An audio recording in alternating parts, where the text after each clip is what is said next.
A todos.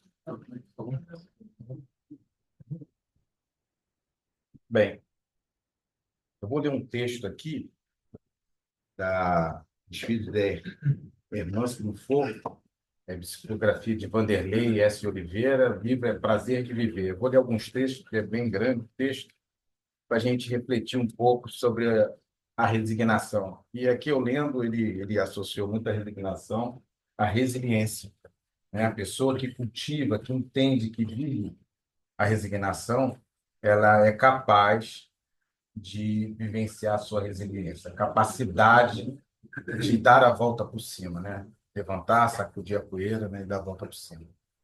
E ele também faz um chamado aqui no final para nós espíritas, para nós entendermos bem o que é essa resignação e a nossa fé diante das nossas dificuldades, dos nossos obstáculos. Então vamos lá, o poder da resignação. O homem pode suavizar ou aumentar o amargor de suas provas, conforme o modo por que encare a vida terrena. Isso está no Evangelho segundo o Espiritismo, capítulo 5, item 13. Então, vejam bem, o homem pode suavizar ou aumentar o amargor das suas provas. A capacidade de vivenciar as suas dificuldades, as suas provas, os seus desafios, está intimamente ligada ao seu entendimento do seu papel na vida, de entender as leis divinas, de entender o que ele está fazendo aqui nesse planeta, qual é o sentido da sua encarnação. Senão, a gente passa a viver uma vida destituída de sentido e a gente passa a perder a capacidade de vivenciar as nossas dificuldades, os nossos desafios de uma forma proveitosa. Eu acho que uma das piores coisas que a gente pode ter é vivenciar os nossos desafios, as nossas dificuldades e não tirar nada de bom delas. É o tal do sofrer por sofrer. É vivenciar essa dor, sair machucado, mas não aprender nada com isso. Aquela cicatriz não servir de nada. Então, é importante que nós, espíritos, estejamos atentos a essas experiências e começar a mudar um pouco. Eu tenho falado isso há alguns anos, eu tenho batido muito na tecla da gente começar a olhar o nosso Deus de uma forma diferente. Não aquele Deus de Moisés, aquele Deus primitivo, que a gente está aqui pagando, que a gente está aqui nessa encarnação devendo, mas começar a olhar o Deus proposto por Jesus, que é aquele Deus amoroso, aquela vida que tem sentido, que é uma vida de aprendizado, de crescimento, e não uma vida de a gente ser punido, e na grande maioria das vezes, ser punido sem entender o porquê daquilo, mas apenas porque a gente tem que ser punido. É o tal do pecado original. Então, um dos pontos pilares assim para a gente começar a ter uma história de vida diferente, viver essas experiências dolorosas de uma forma diferente, em primeiro ponto, entender esse Deus como um Deus amoroso, entender que essa vida ela tem um sentido educativo, que ninguém veio ao planeta Terra para sofrer, para sentir dor, ainda que a maioria esmagadora das pessoas que estão encarnadas são visitadas, se não diariamente, mas quase que diariamente, pela dor. E muitas vezes essa dor leva a pessoa ao sofrimento. Então não dá para a gente ignorar a dor, ou então olhar para essa dor com um olhar de medo, de angústia, diante desse desafio que a gente vai viver. Mas mudar esse olhar, olhar essa dor, esse desafio que bate à nossa porta, olhar mais otimista, entendendo que ali tem um porquê daquilo está acontecendo, que não é em vão. Eu não vou sofrer por sofrer. Aquilo ali está chegando a mim, trazendo algum tipo de recado. Alguma coisa na minha vida precisa ser reavaliada. Aquilo não é o acaso. Quando a gente olha para isso dessa forma, as coisas começam a mudar de figura. A vida começa a transcorrer de uma forma diferente. Eu sempre, quando penso nisso, eu vejo uma vida mais suave, mais leve, ainda que os problemas tenham, existam, os desafios vão continuar batendo na nossa porta, os chamados à reflexão vão continuar acontecendo. Porque a gente não veio aqui, a encarnação para passeio. Ninguém veio aqui se distrair. No plano espiritual é muito melhor para a gente se distrair. Será? Dependendo de onde você estiver no plano espiritual, talvez não. Mas eu estou supondo que todo mundo aqui vai para um lugar bom, né? Estou sendo otimista, né? Mas ninguém veio aqui a passeio. Nós viemos aqui com sentido primordial de aprendizado para o nosso crescimento evolutivo. Isso é ponto. Então, tudo que vier a partir de agora, a gente tem que ter um olhar diferente. O que que isso está querendo me dizer? Por que está acontecendo dessa forma?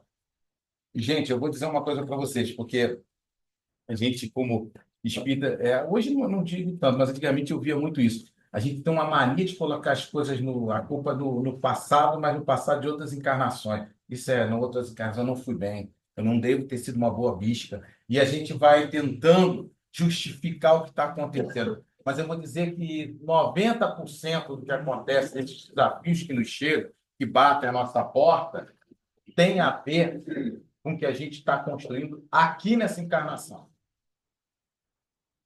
Muitos dessas dores e dessas dificuldades que nos chegam não vieram, se a gente for pensar que Deus enviou para a gente. Nós fomos buscar.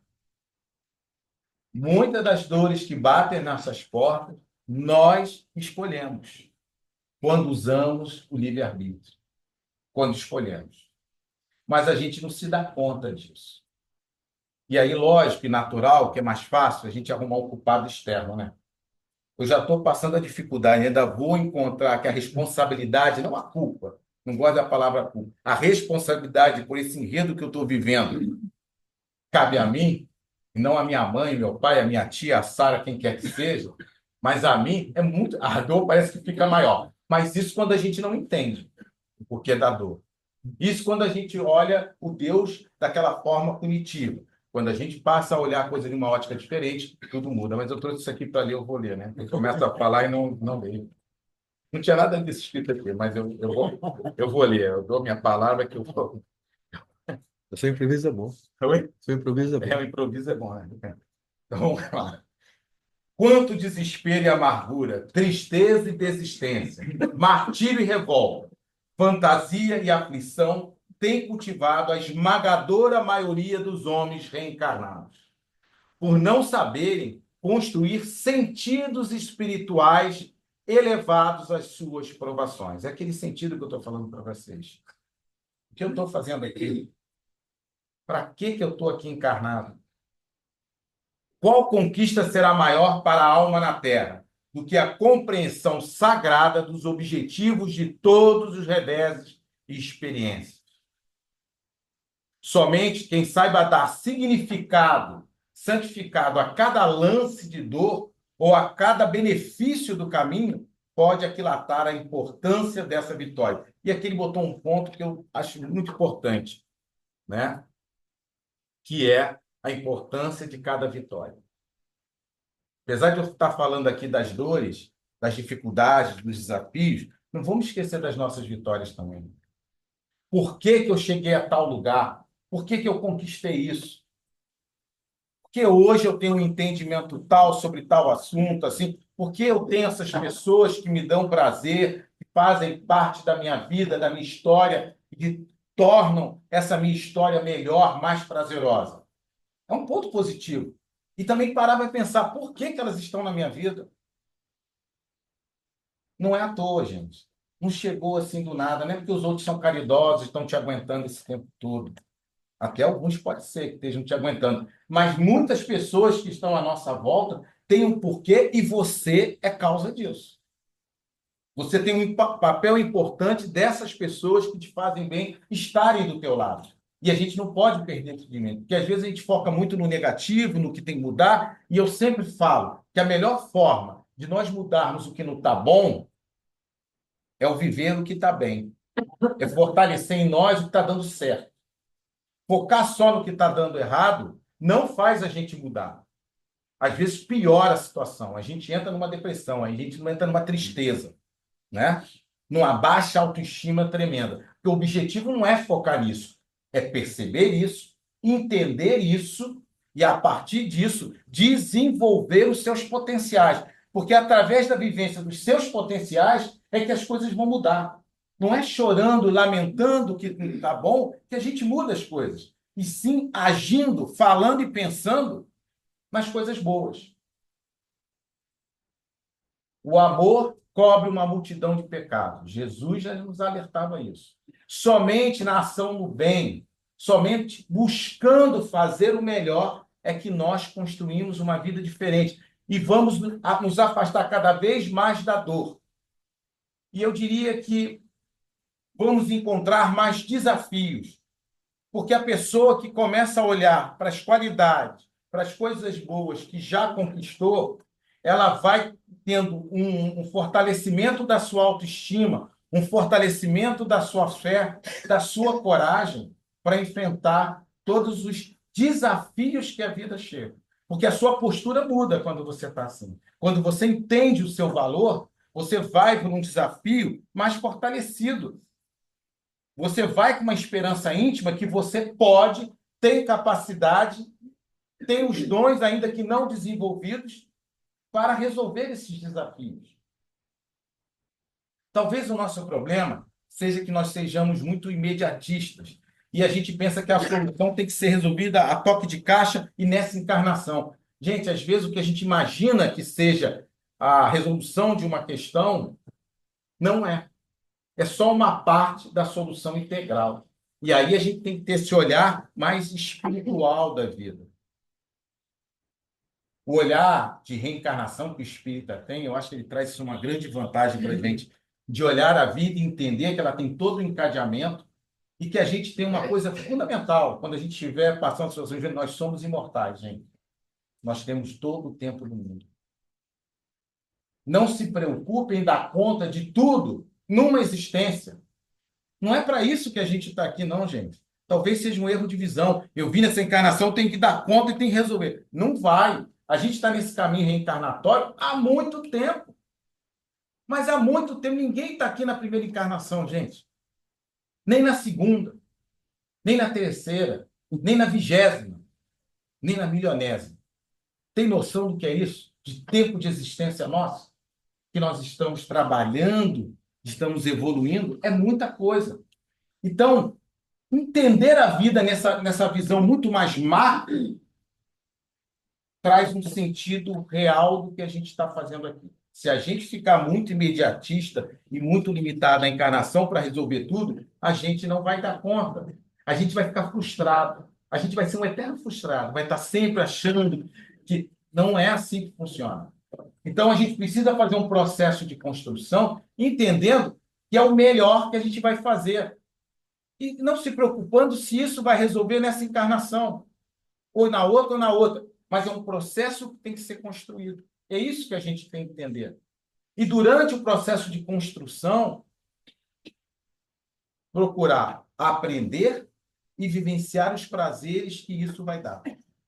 Porque o prazer, para a gente, está muito mais ligado ao caminho do que ao final, ter feito tudo. O que vai nos proporcionar o prazer que a gente está buscando é esse caminho.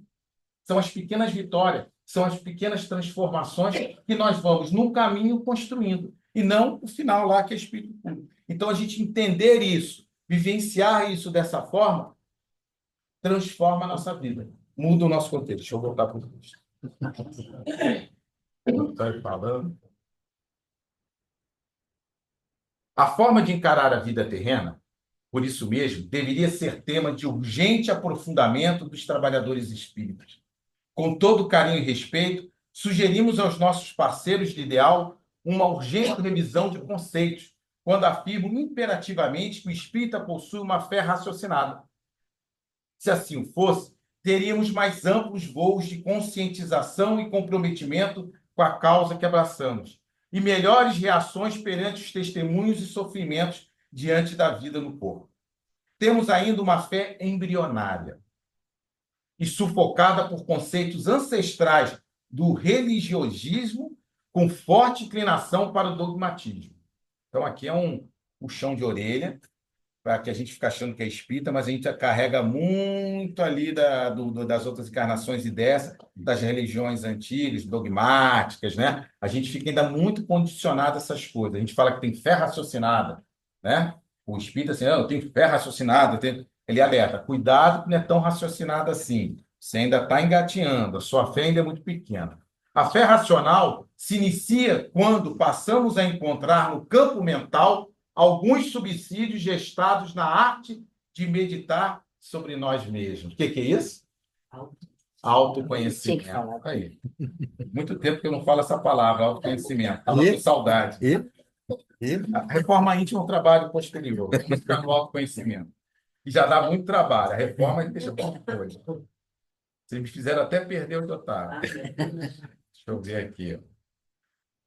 Sobre nós mesmos. Compreendendo melhor o que ocorre com a própria vida interior, capacitando-nos em maior escala para avaliar os desígnios divinos nas nossas ocorrências que nos cercam. Então, o caminho que a gente precisa ir devagarinho percorrendo é esse do encontro consigo mesmo. É começar a se enxergar mais, olhar mais as suas necessidades, as nossas necessidades, perceber aquilo que realmente importa para a nossa vida, para aquilo que a gente está escolhendo como um caminho de vida. E isso só se a gente parar nesse turbilhão que a gente vive aí fora de informação, de estímulos que nos chegam, a gente acaba pensando em um monte de coisa, mas não aprofunda nada e não para perceber o que isso tudo que está chegando até a gente está fazendo aqui com a gente. Se tem sentido. Como a gente perde tempo com informações que não têm a mínima importância no nosso crescimento. Concordam comigo? E agora, com o advento dessa tecnologia, né, da informática, da internet, agora a gente viaja, agora tem os meios, né, de obsessor para tudo que é. Agora o obsessor também vem online. Ele não fica só aqui com a gente, ele pode obsediar online. Também acontece isso, é verdade. Mas a gente sofre muita informação. Era o tempo que a gente escrevia a carta. Eu não sou, sim, né, tão antigo, mas eu já escrevi carta, colava selo e mandava, né? Era diferente. Você ficava naquela ansiedade de esperar a carta, vai demorar uma semana, dependendo de onde fosse, demorava mais, né?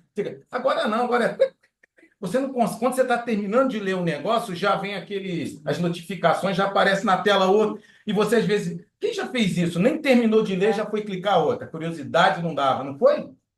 Então a gente não dá conta mentalmente. O cérebro não aguenta isso. A gente não é computador. Então a gente entra nesse turbilhão e se perde. E aí esse contato que a gente precisa, desse silêncio que a gente precisa, ficar quietinho, parar, ver como está o corpo. Às vezes eu faço exercício com vocês, fechar os olhos, respirar, sinto um corpo, porque a gente esquece, a gente sabe como está o dedão do pé, não sabe. A gente nem... Às vezes a gente esquece até que tem cor. Só vai lembrar dele quando sente dor. A gente se desconecta da gente mesmo. Porque a gente está com a mente espalhada aí por todo esse planeta através da internet. É impressionante isso. E é uma coisa que a gente tem que estar muito atento, tá, gente? Isso ajuda a nos desconectar conosco. Isso é muito grave e é muito perigoso. Nós vamos nos tornando pessoas que somos apartadas de nós mesmos e nos tornamos pessoas superficiais. Hoje mesmo eu estava conversando com uma pessoa e ela estava reclamando dessa coisa, né, das relações, e eu estava comentando da superficialidade das relações. As pessoas querem resolver tudo rápido e não sei o quê. Para dar certa relação tem que ser na velocidade da internet hoje. Não sei o que, falou alguma coisa que agradou, já não serve para mim e tal. Não tem diálogo, a pessoa não espera, a pessoa não trabalha. E não é só esperar que o outro mude, que o outro não vai mudar, né? Isso é verdade. Mas que você tenha tempo de trabalhar, por exemplo, resignação, paciência. Se a relação aprofundar, vocês vão ter que encarar paciência, resignação, tolerância, um monte de coisa. Se for superficial, quando, desculpa a palavra, encheu o nosso, sabe o que a gente faz? Deleta. É bom, não é? Tá dizendo, tá bom, né? O que? Desliga. Antigamente, quando tinha isso no interior, a gente fala, o quê? Tô ouvindo, né? Alguém já fez isso? Já, né? Pior que eu já fiz também. Eu já fiz isso. De apertar o botão e deletar, não fiz, não. Mas isso eu me lembro. Telefone, então, o quê? Não, não tô entendendo, tá ruim a ligação, tal. Aí você apertava o botão assim e ligava o telefone, né? Aquele de descarga.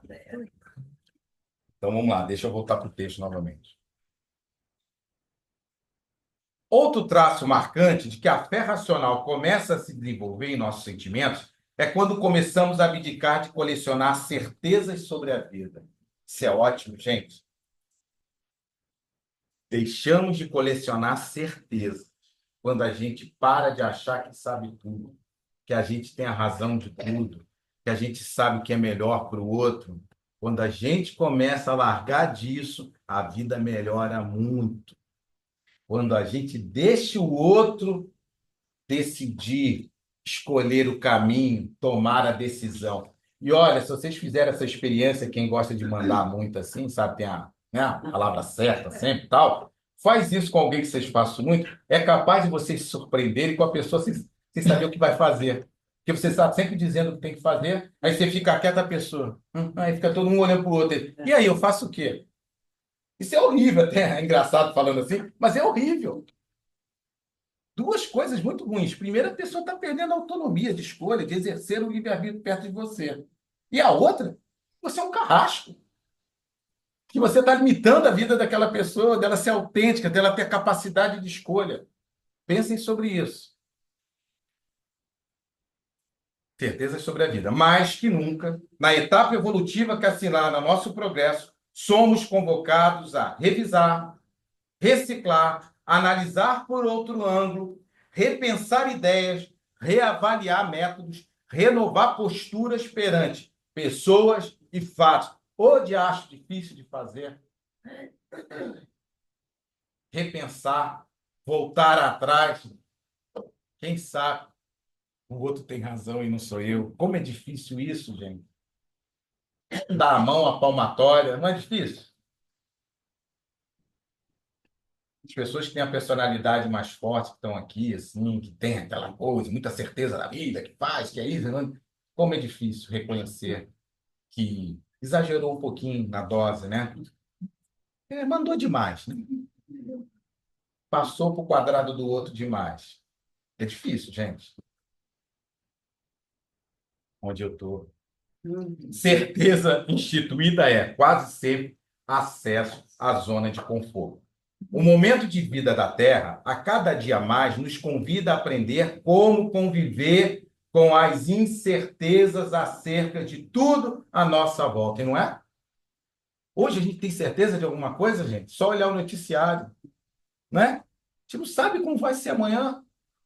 Toda hora que eu vejo as notícias lá de fora das guerras, as coisas que estão se fazendo, me dá um certo receio. O que que aquilo ali pode levar? E não pense que está longe e não vai nos afetar. Vai, dependendo para onde as coisas caminharem, vão nos afetar. E eu pergunto assim, a gente tem certeza de alguma coisa? Não temos, não. Uma parte do sentimento de segurança vai surgir dessa forma de conduzir nossas ações. Então, peraí, com certeza, Sandra, vou voltar, tá? O momento de vida da Terra, a cada dia mais, nos convida a aprender como conviver com as incertezas acerca de tudo à nossa volta. Uma parte do sentimento de segurança vai surgir dessa forma de conduzir nossas ações. Então, as palavras controle, disciplina e planejamento serão usadas dentro da ótica da relatividade constante. Ou seja, aquele controle, aquela coisa que a gente sabe tudo e que tudo tem que ser do nosso jeito, a gente vai ter que aprender a ser mais maleável. Senão a gente não vai aguentar. O planeta está vivendo um momento de muita incerteza e que vai exigir de cada um de nós cada vez mais flexibilidade para poder, e a tal da resiliência, para a gente poder sobreviver nessa incerteza toda. Quando necessário, a fim de que haja dinamismo em nossos projetos de vida, seremos chamados a repensá-las. Ou seja, sem essa flexibilidade, sem esse entendimento, a gente não consegue fazer as mudanças que nós precisamos fazer. Assim se expressou Allan Kardec sobre o assunto. A fé necessita de uma base que é a inteligência perfeita daquilo que se deve crer. E para crer, não basta ver, é preciso, sobretudo, compreender. Parece fácil, mas não é. A aquisição dessa fé conduz o espírito ao estado de resignação. finalmente falei da resignação, que lhe permite a harmonia perante a dor e os testes existenciais. Resignação é o conjunto de habilidades que nos possibilitam uma visão otimista da vida, por meio de escolhas conscientes de uma conduta de auto-amor distante da postura de vítimas e do sentimentalismo. Você tem que ter bastante cuidado, ler isso com bastante cuidado, reler novamente, mas isso aqui é o caminho que a gente precisa seguir. Esse caminho com essa visão otimista, onde nós, através do auto-amor, que é a aceitação de si mesmo, diante da vida, das suas dificuldades, das coisas que você não vai poder mudar, né, não vai poder transformar, aceitar isso como um fato natural da vida e entender que tem muitos outros pontos na sua vida em que você terá, sim, a capacidade de resolver. Então, você precisa estar consciente de todos os seus potenciais e de todas as suas dificuldades. Isso é construído, gente, não é de uma hora para outra. Lógico que ninguém vai sair daqui, eu sei todos os meus potenciais, Não, é construído na autoobservação. Quanto mais você se olha com cuidado, mais você vai se conhecendo. E mais se conhecendo, você vai tendo uma consciência, uma realidade de quem você é, do que você tem de prós e do que você tem de contras. E a partir daí, construir essa sua vida baseado nessa flexibilidade, sabendo que ninguém na face da Terra pode resolver tudo. Teremos que ter, ao longo da nossa existência, vários momentos em que teremos que reconhecer as nossas limitações de compreensão, de entendimento, de capacidade de resolução dos nossos problemas. Eu vou pular para não ficar longo. Os resignados, por isso, possuem mais saúde e resistência às dores da vida. São mais desprendidos e encontram sempre boas soluções para seus trâmites provacionais. Possuem metas, mas sabem lhe dar cursos maleáveis, conforme a necessidade. Sofrem, todavia, procuram a utilidade sagrada do sofrimento e dão significado e sentido educativo e libertador aos mais dolorosos dramas. E dar sentido educativo e libertador não necessariamente é resolver o problema que se apresenta, mas entender que aquilo faz parte do seu processo evolutivo. Você vai vivenciar aquela dor, talvez não encontre a solução para aquilo vai ficar no passado e você vai prosseguir. E aquilo vai trazer um ensinamento. E aí cada um tem a sua vivência, a sua particularidade naquele sofrimento. Se a gente tivesse aqui, gente, e caísse o teto, desmoronasse, todos nós aqui, né? Todo mundo sai se machucar, sai aí. Cada um vivenciaria esse momento de dor, de expectativa, de uma forma. Ninguém ia viver do mesmo jeito. Poderíamos externamente estarmos muito parecidos, além de machucados, chorando, né? Soluçando, mas isso é uma coisa exterior. Intimamente, o aprendizado tirado com essa vivência vai ser de cada um, baseado em todas as experiências até aqui. Então é único. E para isso, para viver isso e tirar proveito disso, somente as pessoas conectadas consigo mesmas. Aquelas que estão muito desconectadas, estão muito vivendo o mundo de fora, muito ligado nessas informações que eu falei, e desconectados consigo mesmo, terão mais dificuldade de aprender com isso. Viver, eles vão viver, mas tirar o proveito real, aquilo que vai de fato ajudar na transformação dele, só os que estiverem conectados consigo mesmo. Ser resignado não significa viver sem sofrer, negando o sofrimento. Essa atitude quase sempre é a recusa inconsciente dos sentimentos, uma defesa perante as agressões da dor. Isso é muito importante para o resignado. Gente, quem vive a resignação não finge que nada está acontecendo. As coisas estão péssimas. E aí, está tudo bem? Está tudo maravilhoso? Está ótimo. Não podia ser melhor. Você está enganando a si mesmo. Você não está querendo ver o problema. Entender que você está vivendo o problema e dizer, não, não está bom. Estou sentindo dor, não está fluindo a coisa, eu queria estar melhor. É bom isso.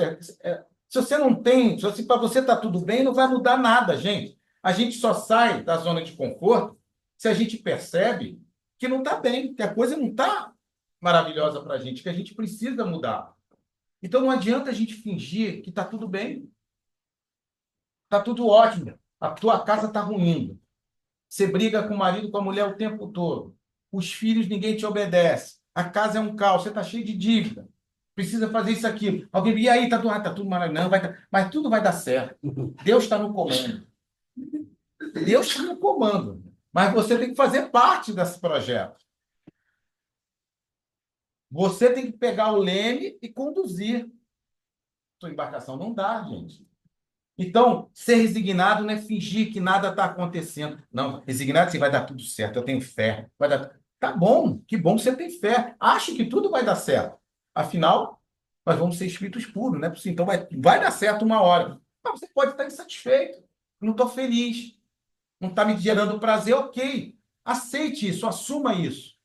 Não tem problema nenhum, é até melhor, tá? Assumir isso. Aceita, não está bem, não estou feliz. Mas vai melhorar. Vai melhorar por quê? Porque Deus quer? Deus quer, mas não é por isso, não.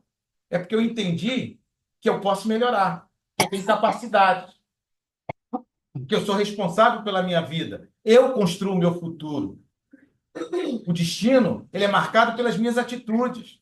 Não está marcado em lugar nenhum. Eu vou construí-lo a cada dia. Então, sabedor disso, eu sou otimista. Eu acho que vai melhorar, porque eu vou fazer algo para as coisas mudarem. Eu não vou ficar parado aqui lamentando. Esse é o otimista. Esse é o resignado. O resignado não é uma pessoa passiva e parada, sofrendo, ah, meu Deus, não sei o quê. Ou então eu devo merecer mesmo, ou na outra vida, não sei o quê. Não é nada disso resignado. Resignado é atuante, positivo, otimista, mas que também chora, que fica triste. Eu não queria viver isso. Porque senão, e tomem cuidado com isso, principalmente nós que estamos envolvidos numa religião, que é aquela coisa temos que aceitar, temos que ser humildes, temos que ser resignados, resilientes. Então a gente fica aceitando tudo como cordeirinho. Não, não, não. O Espiritismo não quer cordeirinhos. Espiritismo quer pessoas que pensem, que reflitam, que questionem, que até contestem. Isso é o crescimento de cada um de nós.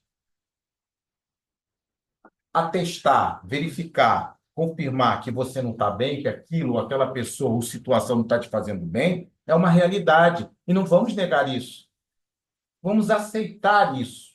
Aceitar, Rubens, é ficar paradinho? Não. Aceitar isso é entender que é um processo que você está vivendo, que o tempo continua e que você tem capacidades de transformar isso. E, gente, quando eu falo transformar, não é que a gente vai pegar uma situação e fazer que aquilo mude tudo. Às vezes não é assim que a gente transforma, tá? Às vezes a situação continua porque não depende de você, depende de várias pessoas, vários atores naquele enredo. O que muda é a sua forma de ver. O que muda é a sua forma de se relacionar. O que muda é a sua forma de receber aquilo que estão fazendo. Só isso transforma a sua vida. Sabe o que acontece? Você continua. Eles ficam para trás. Continuam naquele embrolho. Então, a transformação, muitas vezes, é isso. É esse olhar, esse posicionamento seu diante da vida dos problemas. Sejamos resignados. A doutrina nos pede isso. Isso nos cria condições de sermos resilientes, ou seja, de sermos capazes de passar pelas dificuldades e nos tornarmos pessoas melhores, sim. Como pessoas melhores? Pessoas que têm mais aprendizado, pessoas que têm mais conteúdo, pessoas que com certeza se tornaram, nem que sejam um tantinho mais sábias, mais amadurecidas diante da vida. E com certeza, os próximos desafios que chegarem até vocês, vocês olharão eles de forma diferente. Porque vocês se transformaram, não necessariamente transformar o mundo ou transformar as coisas que chegam até você. Lembre-se que hoje, se você vive alguma coisa, isso foi construído por você com a sua forma de ver, de agir e de estar no mundo. Desde lá de trás, a sua forma de reagir, de agir no mundo, fez você chegar até onde você está. Entender isso é viver essa resignação diante das dificuldades. A resignação ativa e resiliente.